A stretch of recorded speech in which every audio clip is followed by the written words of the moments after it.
چاند رات شریعت اسلامیہ میں لیلۃ الجائزہ کہلاتی ہے، اور اللہ تعالیٰ جل شانہ بندوں کو اس رات نوازتا ہے کہ پورا مہینہ تم نے روزے رکھے اور اب میں تمہیں اس کا صلہ عطا کروں گا۔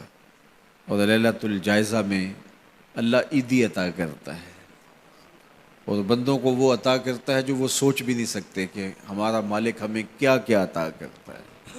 ہر شخص جو عیدی دیتا ہے وہ اپنی طاقت کے مطابق دیتا ہے نا۔ آپ کو بھی بچپن میں عیدی ملتی رہی ہوگی، اب بھی ملتی ہوگی، تو کوئی 10 روپے، کوئی 20 روپے، کوئی 50 روپے، لیکن کوئی ایسا بھی ہوتا ہے کہ جس کے پاس فراوانیاں ہوتی ہیں تو پھر اس کی عیدی تو اس کی عیدی ہوتی ہے۔ تو ہر شخص اپنی کیپیسٹی کے مطابق ہی عیدی دیتا ہے نا۔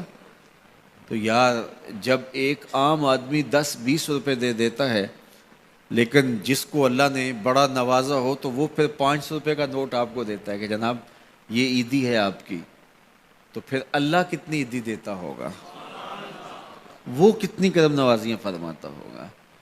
تو یار جب عیدی لینے کا وقت ہو، اس دن ہم بازار میں ہوں، جب عیدی لینے کا وقت، کچھ لوگ اپنے سارے کام اور ساری خریداری چاند رات کے اوپر چھوڑتے ہیں کہ اس رات کو ہم بازار جائیں گے۔ کچھ لوگوں کو شوق ہوتا ہے اس رات بازار جانے کا، حالانکہ بازار شر الاماکن، بری جگہ، سب سے بہتر جگہیں اللہ کے گھر مسجدیں ہیں، اور سب سے بدترین جگہیں بازار ہیں۔ تو مجبوری کے ساتھ بازار میں جایا جاتا ہے، آپ کی مجبوری ہے کچھ خریدنا، اور اگر آپ کاروبار کرتے ہیں تو آپ کی مجبوری ہے کچھ بیچنا، تاکہ آپ اس خرید و فروخت سے اپنے بچوں کا رزق کما سکیں یا اپنی ضروریات کو وہاں سے جا کے خرید کے لا سکیں، تو وہ مجبوری ہے۔ تو مجبوری کے لیے آپ وہاں جا سکتے ہیں، اور ہمیں حکم دیا گیا دیر سے جاؤ جلدی واپس آ جاؤ۔ مسجد میں حکم دیا گیا ہے جلدی جاؤ دیر سے واپس آؤ۔ اور ہمیں پتہ ہے کہ چاند رات کو رش کتنا ہوتا ہے، اور ہم اسی وقت کے لیے سارے کام چھوڑے ہوں جب کہ کندھے سے کندھا چھو رہا ہوتا ہے، اور مرد و زن کا اختلاط بھی وہاں ہوتا ہے، تو پھر اپنے آپ کو بچانا اور اپنے آپ کو محفوظ رکھنا اور اپنی نظر کی عفت اور پاکیزگی کا خیال رکھنا کتنا مشکل ہو جائے گا۔ اپنے آپ کو آزمائش میں ہی کیوں ڈالا جائے کہ جس میں ہم پورے نہ اتر سکیں۔ تو اس لیے یہ بات ذہن میں رکھیے گا کہ یہ لیلۃ الجائزہ ہے، یہ جھولی پھیلا کے رب سے مانگنے کا وقت ہے، یہ بازاروں میں آوارگی کا وقت نہیں ہے۔ تو یہ رات بھی ہماری اللہ کے حضور عبادت میں گزرنی چاہیے، ذکر و فکر میں گزرنی چاہیے، یاد الہی میں گزرنی چاہیے۔ تو لیلۃ الجائزہ کو کبھی ضائع نہ کیجیے، اور اس رات کو برباد نہ کیجیے۔ سارے مہینے کی محنت آپ نے جو کی، اب اس کا صلہ لینے کا وقت ہے، اب عیدی لینے کا وقت ہے۔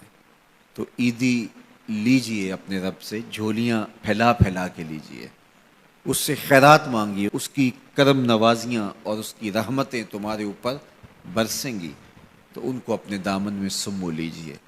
تو اپنی ضروریات کے لیے اور وقت نکالیے، اور عید کا دن بھی اللہ نے ہمیں 5 نمازوں کے علاوہ ایک اضافی نماز عید کی ہمارے اوپر واجب کی ہے۔